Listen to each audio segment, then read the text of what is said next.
Animal poop coffee తాగారా మీరు? Yes, and it is the most expensive coffee in the world అంట. It's called luwak coffee. ఇక్కడ చూస్తున్నా చూడండి యానిమల్, ఆ యానిమల్ పూప్ నుంచి తీసిన కాఫీ అది. బేసిక్గా దానికి కొన్ని కాఫీ బీన్స్ తినిపిస్తారంట. తర్వాత అది పూప్ వెళ్తుంది కదా, అవన్నీ తీసుకొచ్చి మళ్ళీ దాన్ని క్లీన్ చేసి, అది లోపల కాఫీ బీన్ ఉంటుంది, పైన కొంచెం షెల్ లాగా ఉంటుందంట. సో ఆ షెల్ని ఓపెన్ చేసేస్తే లోపల కాఫీ బీన్ తీసేసి సపరేట్ చేసుకుని దాన్ని బాగా ఫ్రై చేస్తారంట. బ్లాక్గా వచ్చేంత వరకు ఫ్రై చేసి తర్వాత ఇలా దంచి పౌడర్ చేస్తారు.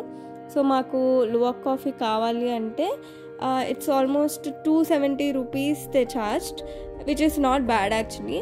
అండ్ మాకు శాంపుల్గా అన్ని రకాల టీస్ కాఫీస్ కూడా తెచ్చిచ్చారు. మేము లువాక్ కాఫీ కూడా తెచ్చుకున్నాము. అండ్ నాకైతే అస్సలు నచ్చలేదు, మా ఆయనకి బాగుందన్నాడు మరి.